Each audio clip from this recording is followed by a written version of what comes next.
Museum. Literally hundreds of books and tapes on Wing Chun history, teaching methods, applications, and interpretations have flowed into the museum.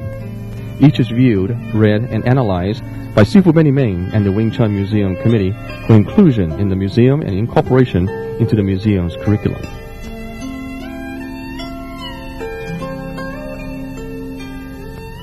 In October of 2001, Sifu Benny Ming was featured on the cover of TC Media's premier magazine, Kung Fu Chi Kung.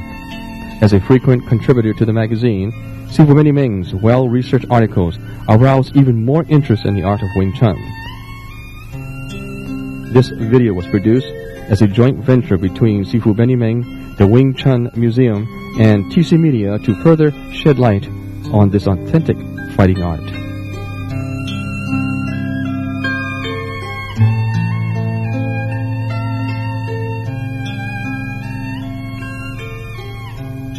Welcome. My name is Benny Ming. I'm the curator of the Wing Chun Museum in Dayton, Ohio. We are here to do the BUG series on the Yip Man system.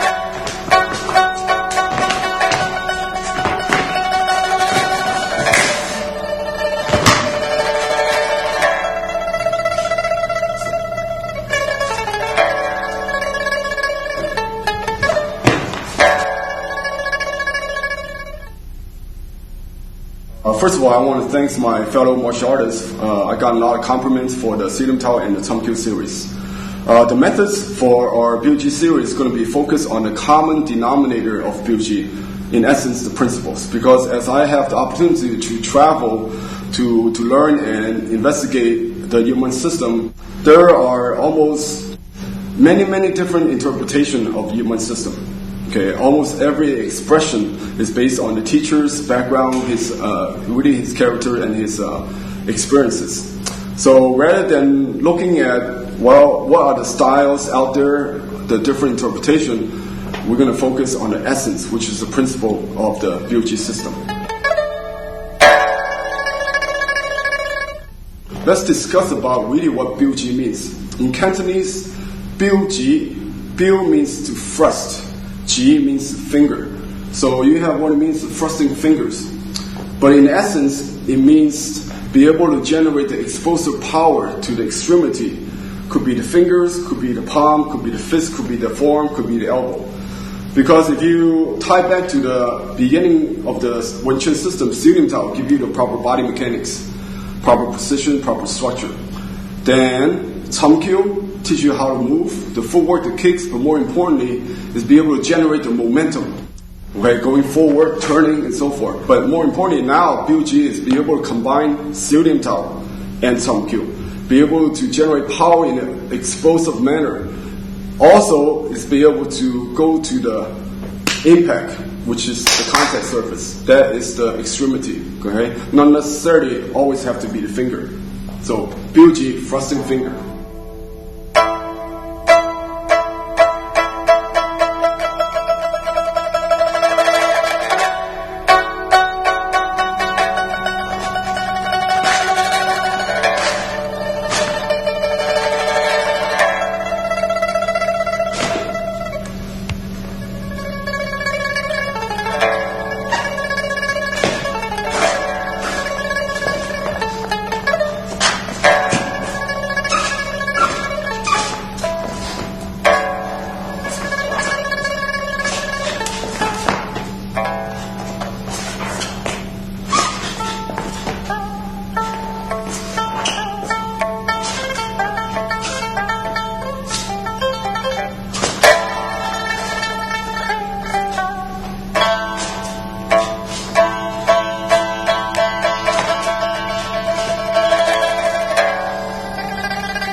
Sequence is not the most important because Wing Chun is always system.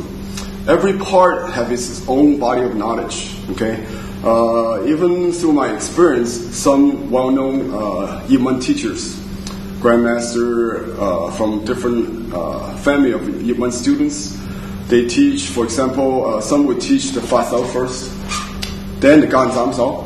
Another family would teach the Gan Zam Sao first, and then the Fa Sao.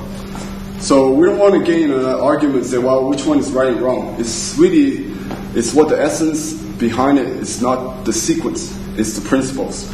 Now that we're going to go into the concept and the details of each section. I'd like to introduce my assistant. It's a familiar guy you already know. Okay, my student Jeremy Rowak. He's also instructor in the Yip Man system, certified under the senior certification of the Wing Chun Athletic Association in Hong Kong. Okay, Jeremy.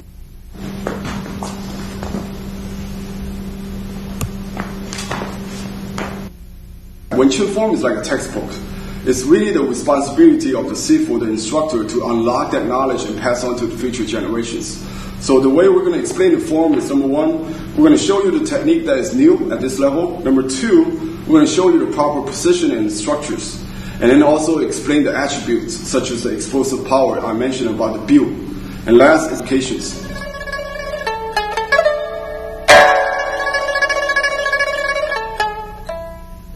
Jeremy is going to demonstrate one section at a time. Then I'm going to use this opportunity to explain the step 1, 2, 3, 4. Again, proper techniques, proper position and structures, attributes, and applications. Now let's look at the opening. We have two new techniques.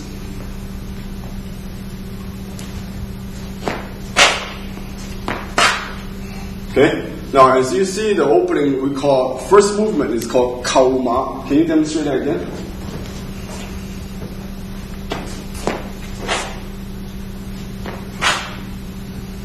Very good. Now you can see this movement. It's a footwork that travels from the right to the center or from the left to the center. Footwork is very important. Okay, we have an upper gate that can be covered by his hands. Well, what about the lower gate? So what we teach you is that when you travel forward, your feet have to cover the center line. Okay, could be a simple step or for advance, or it could be somebody kicking you. Your feet have to travel to the center. One way to use this, okay, is not only teach you how to step, okay, from here to here, but also allow you to be able to come back to the Yi Coming Ma. Remember, Yi Coming Ma in Silim Tao is mother of all stances. One more time from the side view. Now, it's important to recognize that this is not something new. In essence, by the time he's finished, he's actually doing Yi Coming Ma from Silim Tao. Okay, the center of gravity is sink slightly, but the center is maintained. 50-50 weight. He's not leaning forward. He's not leaning backwards. Okay? So this is like mother of all stances again. I'm going to demonstrate two applications for this opening. Okay? For example, there's a saying, every kick is a step. Every step is a kick. For example, if I advance forward and punch Jeremy, okay? You see what happens?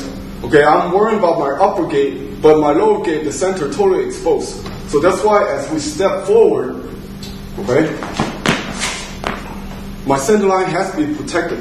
So this teaches the proper covering of the lower gate center line. Now, second application is actually when your legs travel forward, you need to recover.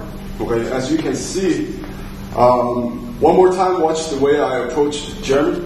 Okay, as I step forward, I always finish with the foundation, which is Yi Coming Ma.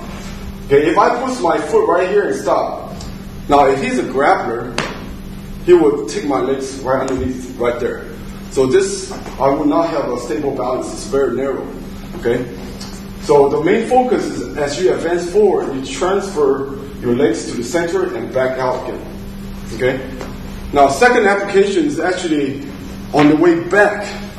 It is a sweep. For example, if Jeremy comes in,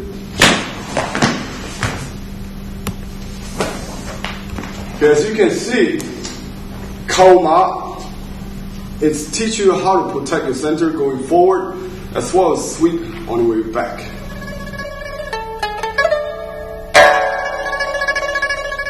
The next sequence, we're going to be looking at the punch and the biuji.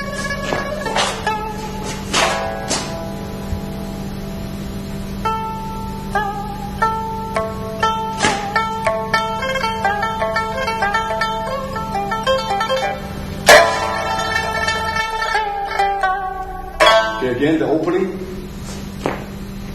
Okay, as we already demonstrated, the purpose of the kaoma. Now this right here, he's using full body, the energy of the chun-kyu to throw a vertical punch. Right side.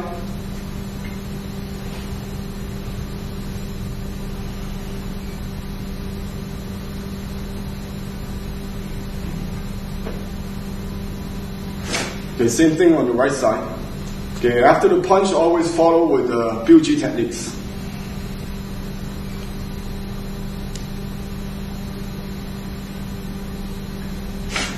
Now, the form contains the biuji, but actually there's a distinction between what is biuji and biusao. For example, biusao is already introduced.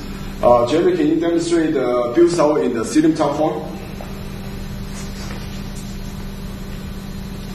Okay, this part, you notice the finger is not bent. Okay, this part is called biusao. How about biusao from a chun-kyu? Okay, as you can see, biusao technique, in essence, focus on the forearm. For example, if Jeremy were to throw a hook punch, this would be a biusao. Okay? So what is the difference between biuji? Now remember, biuji is thrusting fingers. Okay? We're going to be able to transfer the power to the extremities. So in essence, we can use the finger to strike against some sensitive area, pressure point. For example, if I'm going to use my fingers, okay, the finger has to be locked. But more importantly, the wrists have to be straight and locked. Meaning, when I strike, this position is locked and strong. So as I'm coming down to the pressure point here, or going up my wrist, or going across, okay, this gives a sense of structure. That's why as we are using the finger to strike, the structure of the wrist is locked. That's the key point. And also, once you have this locking energy, you can also use it for the explosiveness, the whipping energy. Okay? For us to use my forearm, I can also use my wrist for additional power. Okay, if you watch the biusao again. Okay? My block actually is a strike to his arm. This whipping energy allow me to do that. Okay? From here, I can again locking my wrist and come down to the pressure points.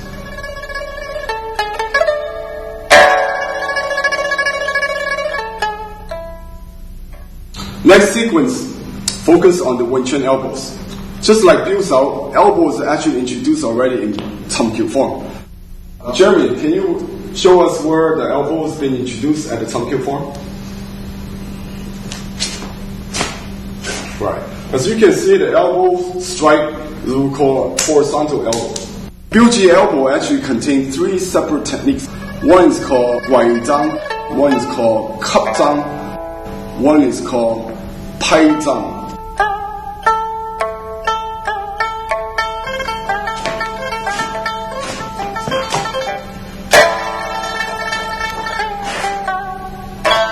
Guaizang, guai means to nail.